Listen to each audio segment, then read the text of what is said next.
Hi, I'm Lori Boucher, one of the owners of Right at Home Personal Home Care in Woodstock, Georgia. I'm also a Dementia Live certified coach. I have a special heart for working with those with dementia. My mother in law and my mother both have been part of our families with dementia. Um, my mother currently lives in memory care. I get to visit her often, but um, with the experiences of both of these women in my life, there's a lot to learn about dementia and how to create the most effective relationships as you're caring for someone with dementia.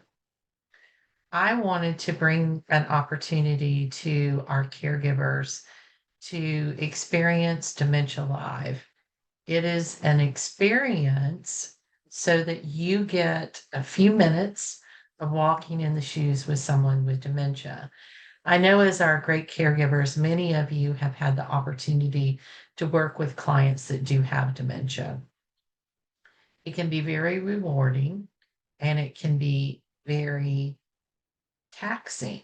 Um, it can be frustrating. It can be happy. It can be a lot of different things. One of the things Dementia Live program seeks to provide is to help each of us gain a greater empathy and compassion for those that have dementia. So, what we're going to do today is a virtual experience of Dementia Live. If you came into the office for a live version, you would go through a similar process.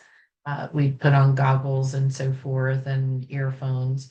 And I welcome you to do that. But in the meantime, I'd like to have this first opportunity to kind of introduce you to the concept and see what you can learn from it.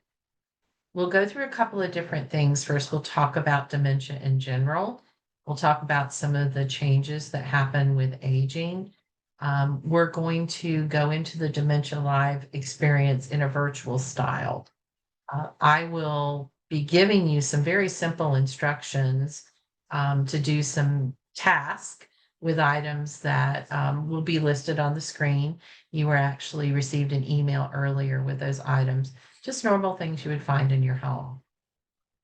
And while those items are laying in front of you, I'll give you some very simple instructions of what to do with them. And at that point, I'm going to be also helping you embrace better the environment for someone that is suffering with dementia through the help of some technology. So let's go ahead and get started today by speaking about dementia. So when I say that word, there's probably a few things that might automatically come to mind. Dementia. So we hear a lot about dementia, and dementia itself is an umbrella term. It is a term that encompasses a lot of different disorders and diseases that are considered dementia. Some are reversible, and a lot are irreversible. They're a degenerative disease, and people are going to continue to decline. Probably one of the most familiar terms associated with dementia is Alzheimer's disease. We hear a lot about the Alzheimer's walk and the longest day and the promotions. We all know that that beautiful purple color is associated with the great work that Alzheimer's does. There's also other types of dementia. There's actually hundreds, but to name a few, vascular dementia, frontal lobe. You've probably heard that a lot lately. There's been several people that are maybe actors that have been diagnosed with frontal lobe dementia. Parkinson's disease comes with a form of dementia also. Lewy body disease. That's actually the type of dementia my mother has. And it really does come with a lot of hallucinations. It, like all of them, can be very complicated to navigate. So, thinking through the different types of dementia and hearing those words, we want to talk a little bit more about why we're hearing about dementia so much. So, if you've ever heard the term baby boomer, you know that that describes a group of Americans that are a population group where America was just having babies and families were large and they were growing all the time. It's designated time from 1946 to 1964. Those folks that were born in those years are considered baby boomers. Now, if you think about it, the oldest baby boomers are coming in somewhere around 79 to 80 now. And our youngest baby boomers are hitting that 60, 61 mark, heading on into their 60s. So the entire baby boomer population, which again was our largest population explosion in America, is now all considered senior citizens. And that group is huge.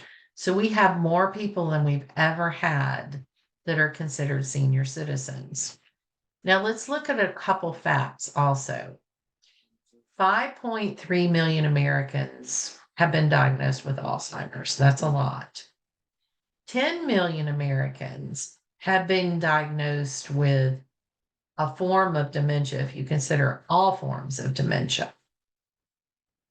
Consider that every 8 seconds, an American turns 65. Now, the chance or incident of dementia increases as you get older. So if you're at age 65, the chances of having dementia are 1 in 10. As you age, the chance increases. So for 85-year-olds, the chance of having dementia is 1 in 3. So you can see as we're looking at this large population, the baby boomers, that are now all going through the aging process and becoming senior citizens, they're hitting these two age brackets. They're in their 60s and they're somewhere near 80 or can be even, past that. That's why we're hearing more and more about dementia, because more and more Americans are ending up in that population, that age group that have a higher opportunity to be diagnosed with dementia. It's more likely that they would be having it.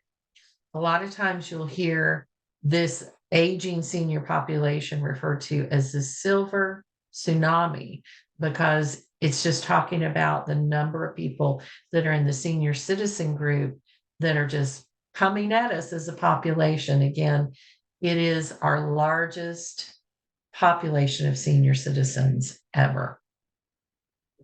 So thinking about our senior citizens and the aging process, some of our senses do change as we age. For example, if you think about someone's eyesight as they age, many people as they age, their eyesight gets a little poorer. They don't see as well. When you think about hearing and aging, people hear not as well as they age. You'll see more senior adults with hearing aids than younger people with hearing aids. Even if you think about hands and touch, a lot of senior adults are, riddled with arthritis, or it seems like they just struggle with maybe even opening the lid on a medicine bottle or something. Their hands are just harder to function. They don't work like they used to. And those are really all very normal parts of aging that we would expect as we get older. But when we think about senior citizens or people with dementia, in addition to the challenges of their senses declining as they age, they also have special challenges that come with dementia. So, for instance, for vision, when your vision is good and you don't have dementia, you probably can put your hands out to the side of your face and really see your fingers still moving. You have great field of view, you have good peripheral vision. But as dementia comes on, that field of vision narrows. and you have a lot of blind spots on each side. You don't even see that well. It could be very easily that you come up to the side of someone with dementia and you startle them because you were actually in their blind spot. So not only is their sight incurring the changes with aging, there's this additional change that comes with dementia. Let's talk about hearing. Um, Not only may your hearing be changed with not being able to hear the volume of things well, but sounds are very different for folks with dementia and how your brain is processing them. And the sounds can become all garbled and distorted. And when they all get in kind of this tangled mess, it's they can all become meaningless. So even thinking about having a conversation with someone with dementia, there's a lot of things that are competing, a lot of sounds that are competing to get through to their brain. Tactile, as a sense, is really just that touch, how things are touched. And they're going to have, like we said, the natural things about aging. But in addition to that, the connection between the actual touch of something and your brain recognizing it is going to change. It's going to be less with dementia. So I may not feel hot as easily. I may not feel cold as easily. May not be able to handle or pick up very fine things, little small things that in the past I could. So in addition to aging, dementia brings its own troubles with your senses. And these all play a part in how we interact with someone with dementia.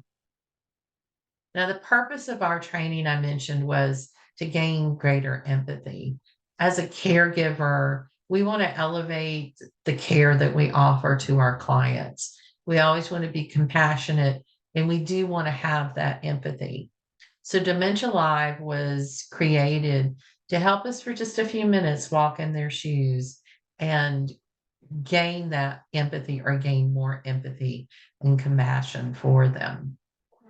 Now, if you were in my office going through this experience, we'd give you some fancy goggles, some headphones for some sound. We'd put gloves on your hands, and you would go into a room that's set up like a little apartment. I would give you some very simple things to do while you're in that room, and you would try to remember them and do them with a lot of things distracting you, including the pieces of equipment that I just mentioned. But since you and I are virtual with each other today, we needed to find a little bit different way to do that. So I provided you earlier with a list of items that I wanted you to collect, just normal things that you should have around your house. Sunglasses, a pair of gloves, a glass of water or tea or coffee, a wallet or a purse with a wallet inside it, a pad of paper, a pen, and some paper clips, some sticky notes, little note pads like that, a cell phone, and a magazine. So nothing outlandish, things that you would typically have in your house. If you don't have those things gathered up yet, please pause the video for just a second and round them up and get them right in front of you wherever you're working. Now, as we launch into the actual DemeniaLive experience, you've got your things that you're going to work with. I'm going to be giving you some verbal instructions, some very easy tasks for you to do. You're going to be experiencing it a little different with your sunglasses on and your gloves on. You can go ahead and put those things on now. And I'm going to begin playing some background sound. This is to help you empathize and feel that garbling of sound. So I'm going to be giving you some simple directions, and this sound is going to be playing at the same time.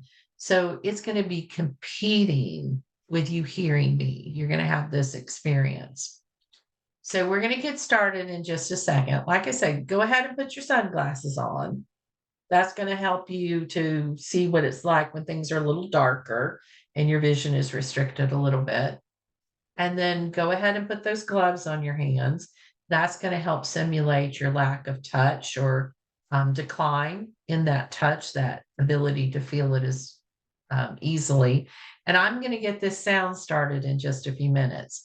You're going to hear a series of beeps, and then you're going to hear the sound start. Once the sound starts, then I'll start giving you instructions. So once again, just so everybody's set, gloves are on, sunglasses are on. I'm going to start the sound, and then you're going to listen for my instructions. Try to complete as many of the tasks that I give you, and we'll talk about it at the end. We'll look at some of the emotions you might have had while you're going through the experience, and then some helpful tips of what we can do with this information. All right, let's get going. There's the beeping. We'll hear the sound in just a few minutes. So let's start by digging into your wallet and finding your driver's license. Everybody can find that, right? And once you have it, I just want you to write down your driver's license number and the expiration date on that pad of paper. Now we've got some more things to do. Give you just a second to get that done. That's a pretty simple task. Let's go ahead now and pull out our favorite friend, the cell phone. So all I need you to do, because it's so easy to text, is send a short little text to a friend, someone you love, and just let them know what you're doing or say hi. It doesn't have to be a long drawn out message. Now, to keep things moving along, I did ask you to have a magazine or a book in front of you.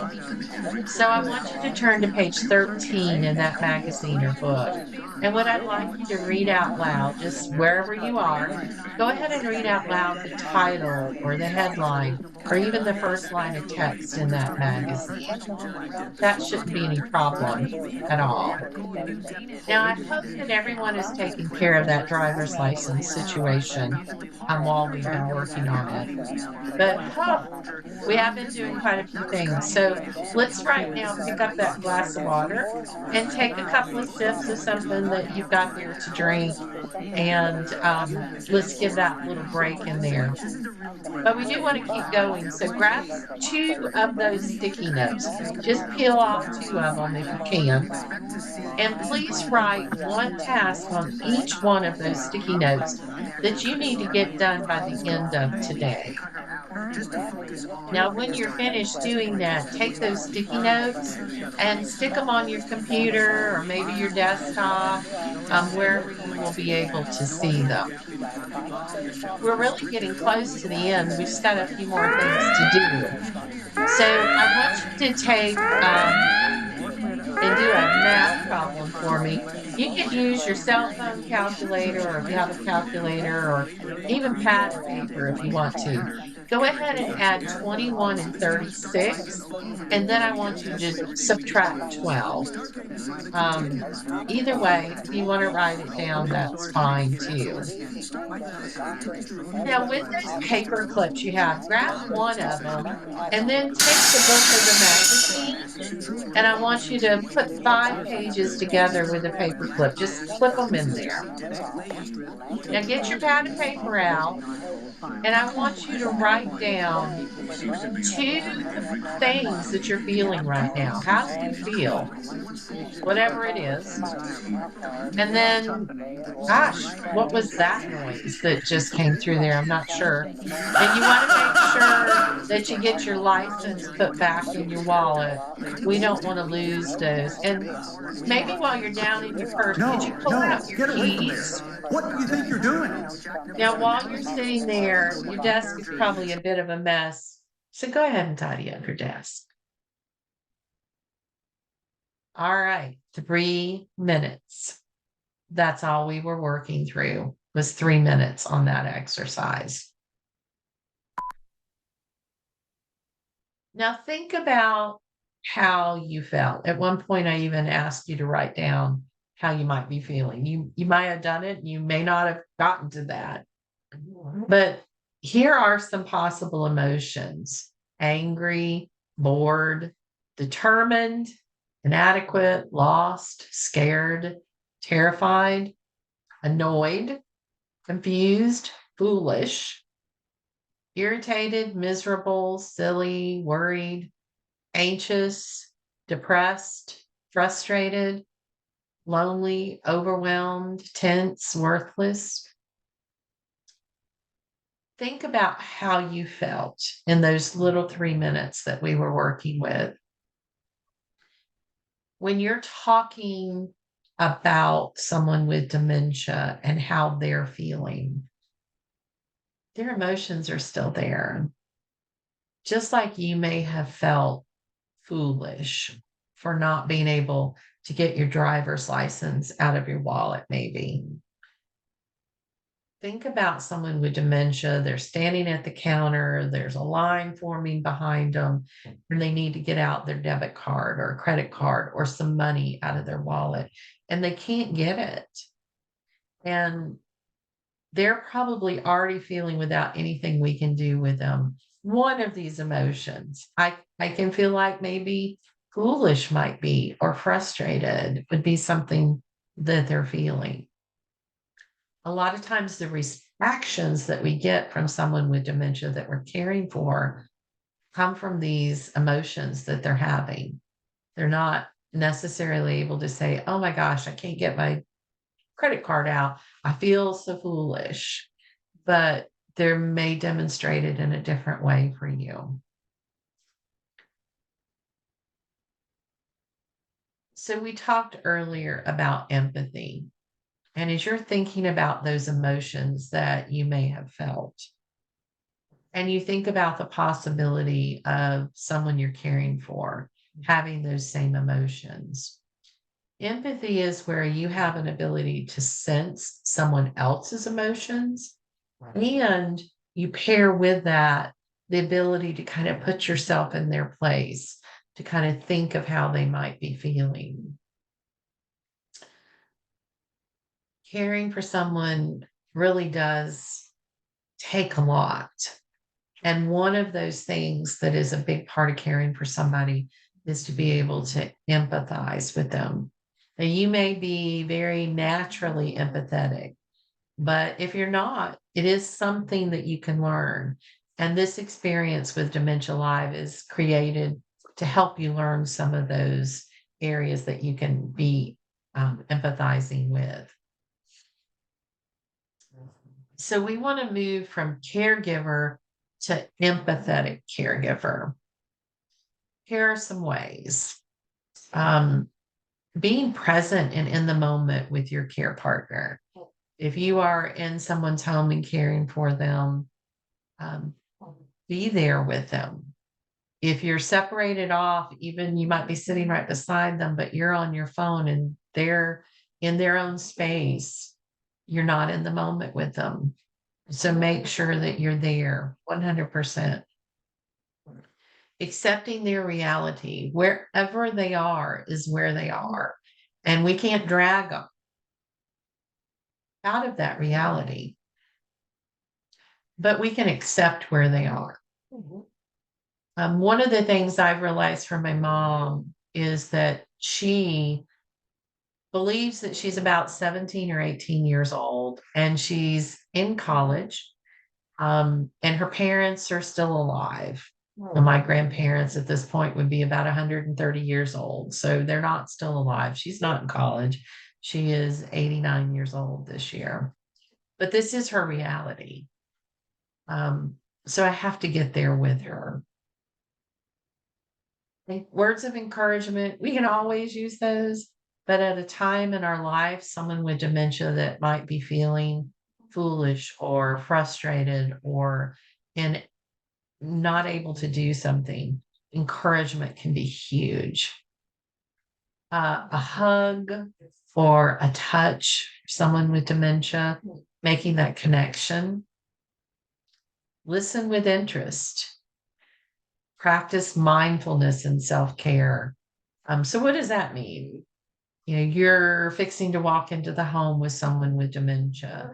Kind of mentally put away those things that might be distracting to you and be ready for what your day is going to entail with someone with dementia. Show sensitivity in all forms of communication. So even how your face is, if you want to, really help them feel comfortable, connect, make your face soft and warm and smiley and compassionate, whatever you should be expressing to them. Really have and to express that genuine desire to help them. So here are some good tips. I think these really stand out. Eye contact is huge. So keep good eye contact with the person that you're caring for. Listen with understanding and interest. They got a lot of things to say. It just may be in a time that the both of you aren't sitting in today, but remember they are there. Limit your conversation to short and simple sentences. Let's say you're getting someone ready for bed. It's not, let's go put on your pajamas, your slippers, and brush your teeth. That's three commands in one, and it's complicated for someone with dementia. So take it a step at a time. Okay, let's put on your pajamas.